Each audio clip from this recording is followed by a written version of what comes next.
(2000년대) 초 레알의 페레스 회장이 펼친 선수 영입 정책. 초특급 슈퍼스타들을 대거 영입하여 스페인어로 은하수를 이루겠다는 의미를 담고 있는 갈락티코 정책은 축구계에 엄청난 파장을 일으켰습니다. 그리고 2003년 러시아의 재벌 로만 아브라모비치가 잉글랜드 프리미어리그의 첼시를 인수하며 선수 영입에 막대한 이적 자금을 풀기 시작하면서부터 축구계에는 급격한 상업화가 나타나기 시작했죠. 이후 맨체스터 시티의 셰이크 만수르, 파리 생제르맹의 카타르 스포츠 인베스트먼트, 최근에는 뉴캐슬 인수를 진행 중인 것으로 알려진 사우디 국부 펀드까지 가세하면서 엄청난 부자들이 축구계에 등장했습니다. 2017년 여름 FC 바르셀로나에서 파리 생제르맹으로 이적한 브라질의 슈퍼스타 네이마르는 2억 2200만 유로, 약 3천억 원에 달하는 어마어마한 이적료를 기록하며 전 세계에서 가장 비싼 선수가 되었습니다. 그리고 AS 모나코에서 파리 생제르맹으로 이적한 킬리안 음바페와 리버풀에서 FC 바르셀로나로 이적한 필리페 쿠티뉴는 1억 4,500만 유로, 약 2천억 원의 이적료를 기록하며 네이마르 다음으로 비싼 몸값을 자랑하고 있는데요. 자, 그렇다면 레알 마드리드의 갈락티코 정책, 그리고 로만 아브라모비치와 같은 슈가데디가 등장하기 전 과거 스타 선수들의 이적료는 어땠을까요? 당시 엄청난 활약으로 유럽 축구를 호령했던 대표적인 4팀을 선정해 예로 들어 그 팀들이 선수 영입에 얼마의 이적료를 사용했는지 알아보도록 하겠습니다. 2000년 초와 현재의 화폐 가치와 환율차가 있습니다. 이를 감안해 시청 부탁합니다.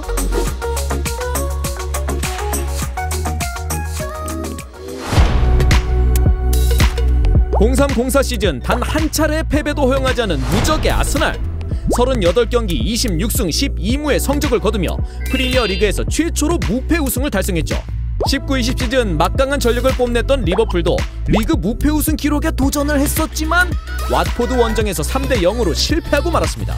조지 그레이엄의 후임으로 1996년 아스날에 부임한 벵거 감독은 자신과 같은 국적인 프랑스의 뛰어난 재능을 갖춘 선수들을 대거 영입했습니다.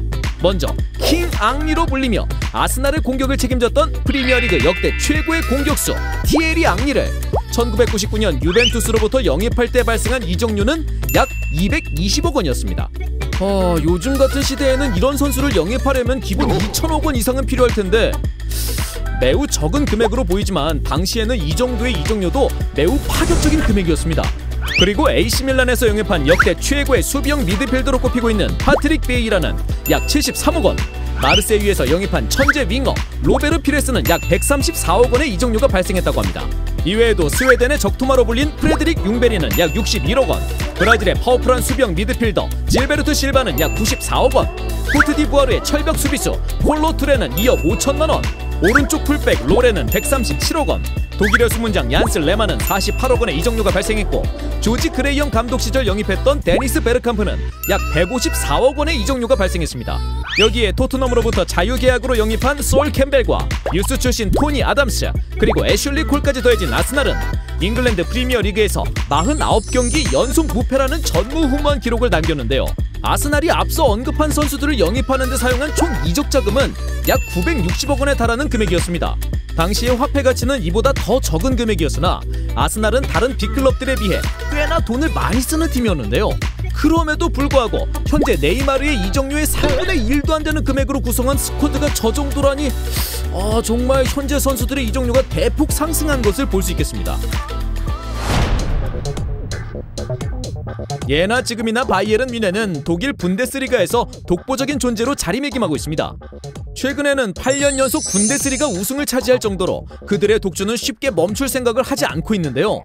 12-13 시즌 UEFA 챔피언스리그 우승 트로피를 들어올리기 전 오트마어 히츠펠트 감독의 지휘 아래 00-01 시즌에도 UEFA 챔피언스리그 우승을 차지하며 분데스리가는 물론 유럽 무대를 평정했던 시기가 있었습니다. 당시 바이에른 뮌헨에서 활약했던 선수들은 현재까지도 전설로 남아 회자되고 있는데요. 먼저 분데스리가 역대 최다 클린시트 기록 보유자인 전설의 골키퍼 올리버 칸은 1994년 카를스루의 SC에게 약 31억 원의 이적료를 주고 영입했고 1997년 슈투트가르트로부터 영입한 분데스리가 역사상 최고의 용병 스트라이커 중 한 명인 지노바니 에우베르에게는 650만 유로, 약 90억 원의 이적료가 발생했습니다.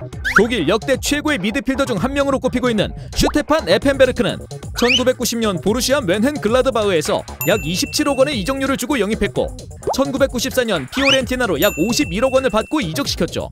이후 다시 멘헨글라드바흐로 이적한 에펜베르크는 1998년 바이에른 뮌헨으로 복귀하게 되는데요. 이때 바이에른 뮌헨이 사용한 이적료는 약 58억 원이었습니다. 결과적으로 에펜베르크에게 사용된 총 이적료는 약 82억 원이었죠. 그리고 바이에른 뮌헨의 수비를 책임졌던 파트리크 안데르손과 메멧 숄은 각각 약 41억 원, 약 34억 원의 이적료를 주고 영입했었고 아틀레틱 빌바오로부터 영입한 프랑스의 전설적인 왼쪽 풀백 비센테 리자라주에게는 약 60억 원의 이적료가 발생했습니다. 한때 유럽 최고의 윙어로 평가받았던 현재 바이에른 뮌헨의 단장 하산 살리아미치치와 센터백 토마스 링케는 각각 함부르크와 샬케로부터 자유계약으로 영입하였고 잉글랜드에서 온 미드필더 오웬 하그리브스는 바이에른 뮌헨 유스 출신이었기 때문에 이적료가 발생하지 않았습니다. 1993년 토리노로부터 일찌감치 영입한 유망주 사무엘 쿠퍼르는 당시 만 16세의 어린 선수였기 때문에 약 3억 원의 저렴한 금액으로 영입하였습니다. 이 선수들에게 발생한 총 이적료는 약 480억 원으로 앞서 언급한 아스날이 사용한 이적료의 절반 금액이었죠. 관심 있으신 분들은 화면 잠깐 멈춰서 보시면 좋겠습니다.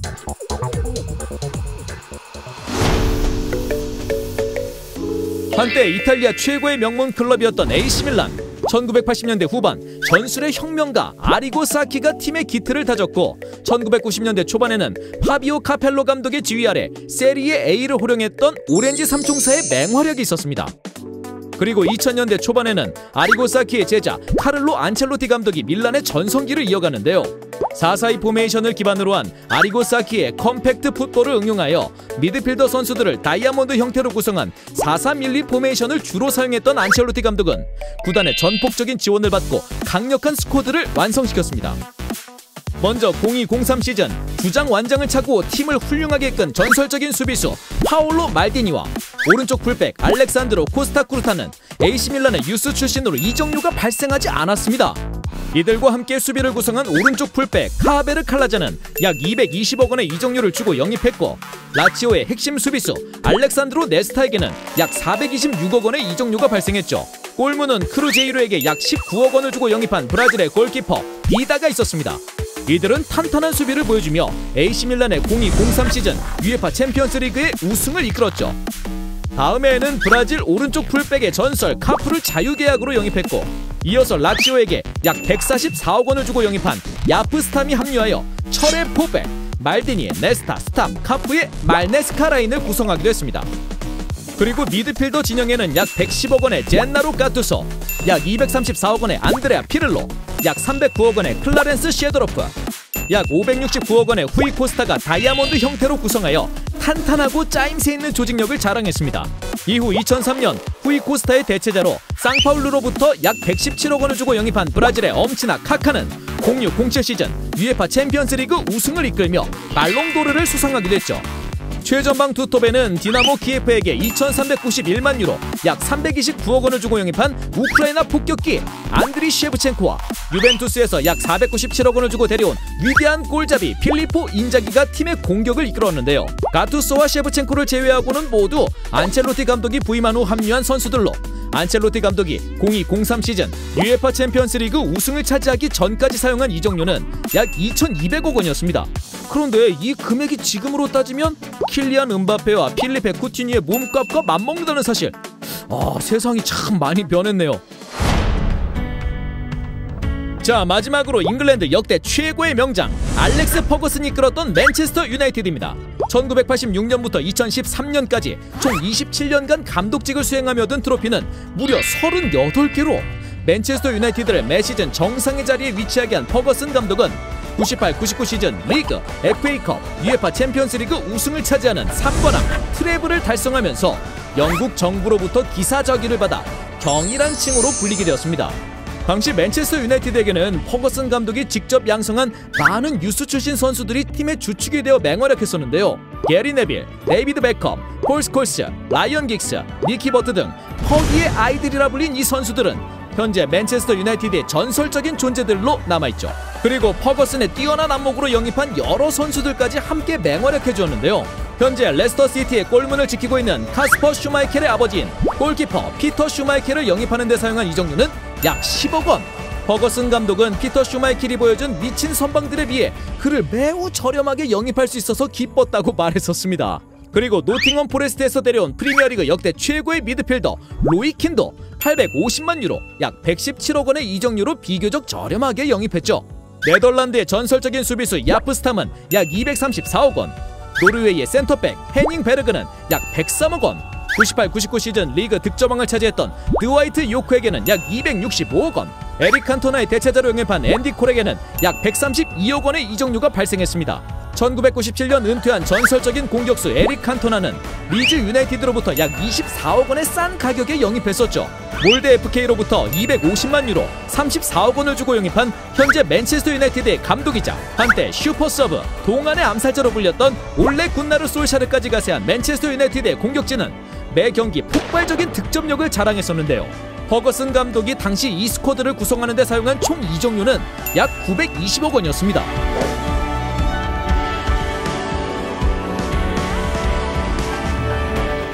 앞에서 언급한 레알 마드리드는 갈락티코 정책을 펼치면서 2억 7,100만 유로, 약 3,700억 원의 이적료를 사용했습니다. 그리고 2003년 로만 아브라모비치가 첼시의 구단주가 되어 5년간 사용한 이적료는 약 3억 2,228만 유로, 약 4,400억 원에 육박하는 엄청난 금액이었는데요. 레알과 첼시는 앞서 언급한 4개의 팀들보다도 3-4배 가까이 많은 이적료를 사용하면서 유럽 축구 시장에 엄청난 파장을 일으켰고 축구계는 급변하기 시작했으며 선수들의 몸값은 천문학적인 수준까지 치솟았습니다.